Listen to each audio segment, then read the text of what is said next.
In the forgotten corners of the world, where shadows dance with the unknown, and the silence holds secrets darker than the night, there exists a tale that transcends time itself. This is not a story for the faint of heart. It's a journey into the abyss of the supernatural, where reality blurs, and the line between nightmares and waking life begins to fade. Welcome to a realm where the echoes of the past linger in the air like a haunting melody, and every step forward unravels a new layer of terror. As you embark on this chilling odyssey, remember, some tales are meant to be buried, and some horrors should never be awakened. Prepare yourself for a descent into the macabre, for once you enter, there may be no escape from the darkness that awaits.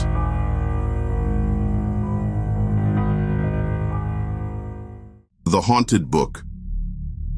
She reminisced about a time when Alex was either 6 or 7, attending a ceremony in the quaint town of Woodsville.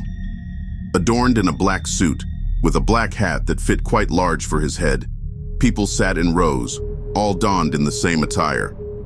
Some were weeping, while others gazed at the brown coffin or into the abyss with no distinct focus. After a moment of silence, the funeral home director spoke. "We are here today to grieve the loss of Mrs. Elizabeth Thornton, who was a grandmother, mother, daughter, and friend. If you would like to say some words, please come up to the stand," said the director. Many who would have spoken at the stand were too emotional to utter any words, but sure enough, his father went up there. Although his eyes were red and streaming with tears, he went up and said, "I love you, Mom. I love you, Mom. I love you." The urge to weep overcame his father's ability to finish, with the pain in his voice echoing throughout. This made him tear up because he had never seen his father so emotionally distraught. He was very confused overall because it was a closed casket, and no one knew the exact cause of death. He had been informed earlier that morning that she was found in her rocking chair, decomposing, looking as if she had been dead for at least a couple of days, with all of her feet and hands snapped back in the opposite direction. Although he wasn't there, he overheard his father talking to the detectives earlier that day, but he never said anything of it. Then, it was time to walk around the coffin, and each person walked by and placed their hand on top of it as a way to bid farewell to his grandmother. He was the last to say goodbye, which he did swiftly to avoid being there alone because the thought of a dead person scared him. The drive home was silent, but he noticed that they weren't headed the usual route, but rather the route they usually take to go to their grandmother's house in Woodsville. It felt like a long drive, but when they arrived, his father said, "I have to pick up a couple of things. Stay in the car and do not move from your place." He sat and watched as his father walked up the driveway of his grandmother's small red house in Woodsville. His brother and his mother were both asleep, but he continued to stare at the window to the left. He noticed it had a handprint on it, with the imprint of the fingers looking extraordinarily long and not at all resembling the hands of his grandmother.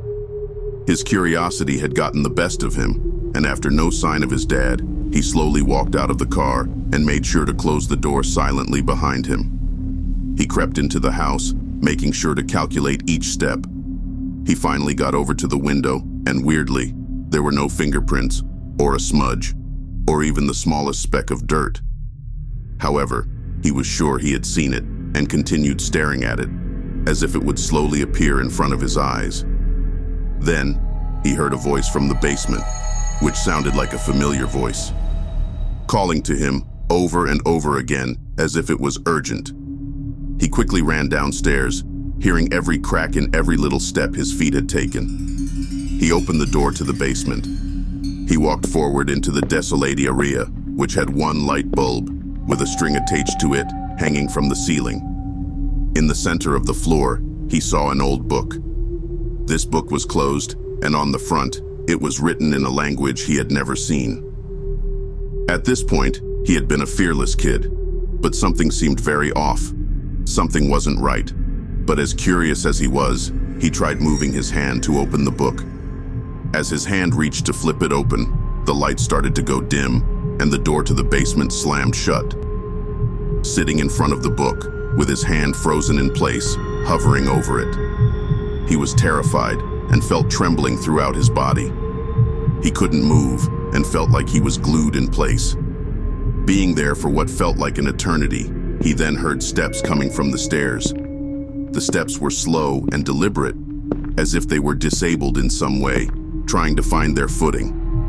Then, after being frozen in place, to his surprise, his grandmother opened the door. However, she didn't look like herself, but had a large, sinister grin stretching from ear to ear, with no eyes resting behind her circular reading glasses. Her clothes were ripped and covered in black residue.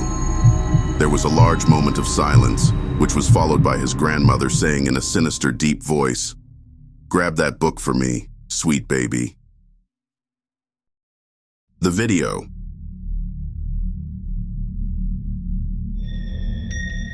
A seasoned marine biologist with almost 2 decades of experience, Jenny's uncle annually embarked on a North Pole expedition to study the impact of global warming on ice melting. This year's journey took an unexpected turn when the research group, typically confined to land or boats, decided to explore the Arctic waters using scuba gear. The decrease in ice had disrupted the hunting patterns of walruses, a phenomenon her uncle was keen to investigate. As the expedition began, she eagerly anticipated the footage from her uncle's dives. However, her excitement turned to concern as 3 weeks passed without any communication from the team. Then, her mother received an email from him containing a 30-minute video file with no subject. As the file downloaded, she and her mother anxiously awaited its contents. The video revealed a turbulent, pitch-black sea, with her uncle treading water and the weight of scuba gear threatening to pull him beneath the surface. His voice, typically gruff, quivered as he spoke about his team disappearing after he jumped into the water. In the footage, something caught her attention in the corner of the frame, a subtle movement that left her uncle still and ominous. He spoke of being watched, a revelation that sent shivers down her spine. His heavy breathing conveyed a growing panic, and she wished she could urge him to conserve his air. He eventually lowered the camera into the water, revealing an eerie darkness accompanied by haunting sounds, creaking and moaning like a ship succumbing to pressure. The tension escalated as her uncle slowly turned the camera, capturing nothing but an abyss that seemed to echo with ominous noises. Suddenly, something approached, a crescendo of eerie sounds signaling its proximity. The camera was abruptly lifted from the water, capturing her uncle's terrified face fixated on something below. He uttered haunting words, urging whoever watched not to look for him. The camera slipped from his grasp, descending into the dark water, and the video abruptly ended after 3 minutes of unsettling darkness. Haunted by the cryptic video, Jenny replayed it numerous times. Despite her uncle's warning, an undeniable urge for assistance compelled her to reach out. If anyone were heading to the Arctic soon, she implored them to be on the lookout for any trace of her missing uncle, questioning the origins of the mysterious email. I still see it. When John was between 8 and 10 years old, his family lived in a spacious house that accommodated each family member with large individual rooms. Each room featured a small door leading to an attic crawl space, providing a perfect spot for the children to play and store their toys. However, after about a month of living there, strange occurrences unfolded. Every night, John began to hear disgruntled voices emanating from the small attic door.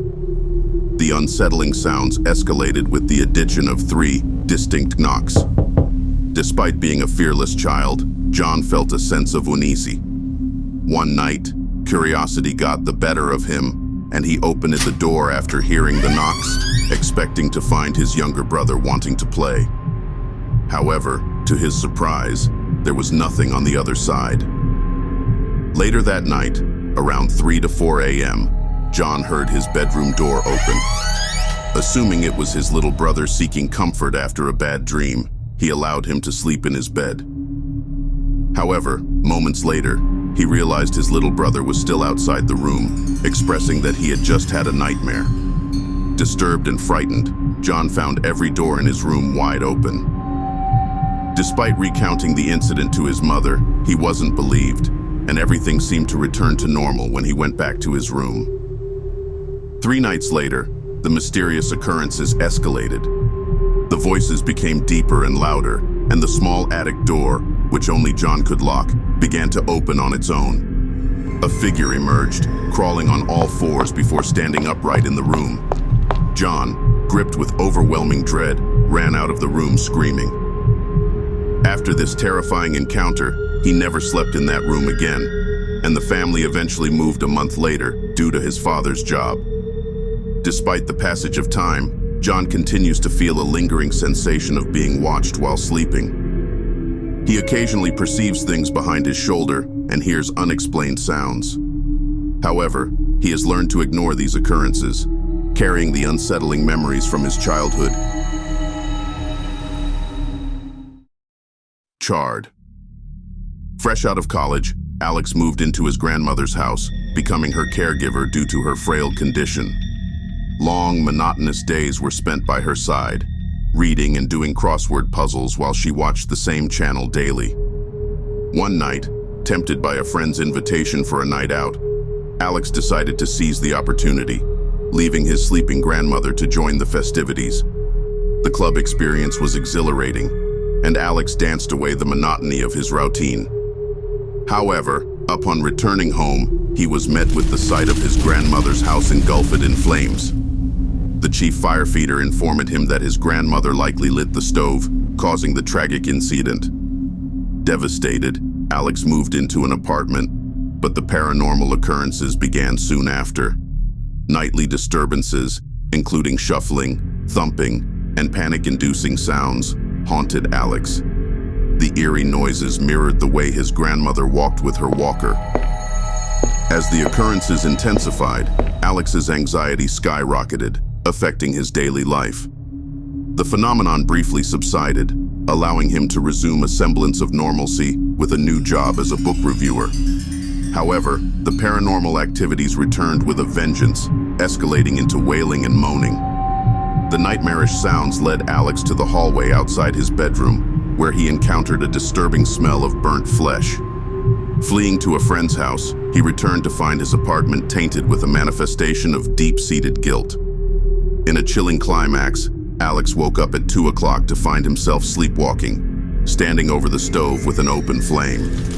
The eerie noises and the smell of burning flesh intensified as he felt a rasping breath on his neck. To his horror, he turned to see his grandmother, her charred skin radiating heat, eyes melting down her cheeks. In a haunting croak, she uttered, "Come burn with me," before disappearing, leaving Alex in terror. The Thing. In a tale that veers into the realms some might deem paranormal, a man with a history of peculiar experiences recounts a chilling encounter from his past. His childhood unfolded amidst drug-infested mobile homes and the desolation of backwoods, with only occasional encounters with others. The story takes a terrifying turn when he and his ex-best friend decide to embark on a hike, exploring the woods beyond the beaten trail. Both accustomed to navigating dense wooded areas, the morning seems ordinary despite a slight fog. However, about 20 minutes into their journey, a distorted scream pierces the air, setting an eerie tone. The friends decide to ascend the mountain, enticed by rumors of a small waterfall at its peak. Suddenly, an unbearable stench, akin to a rotting body in a summer oven, fills the air. Realization dawns as they find themselves inexplicably walking in circles. Attempts to use a GPS prove futile, and a sense of urgency prompts them to flee in any direction. The man catches a glimpse of a grotesque creature with shredding teeth, emanating blood, and a repulsive plaque-like substance. Overwhelmed by pure dread, he sheds tears not of sadness, but of unbridled fear, anticipating a gruesome demise if the creature catches up. Unable to resist the impulse, he turns to confront the creature's face, white, with razor-like teeth and abyssal eyes reflecting darkness. As abruptly as it began, the creature stops, only to unleash a haunting moan of the man's name, evoking a sense of imminent doom. Returning to reality, he finds himself in his friend's car, awakening to a confusing and surreal situation. His friend recounts waking up, venturing into the woods together, and the man suddenly taking off running. The discovery of the man almost naked, with neatly folded clothes beside him, prompts a rush to the emergency room. 4 months pass, leaving the man haunted by visions of the creature and straining the bonds of his friendship. Seeking answers to this disturbing encounter, he reaches out for insights into the nature of the creature that has cluttered his mind.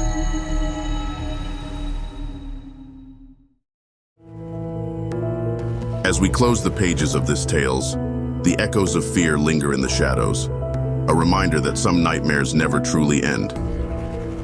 If you enjoyed this descent into darkness, don't forget to subscribe for more tales that will send shivers down your spine. But beware, dear viewer, for once you've glimpsed the abyss, it may not be so easy to look away.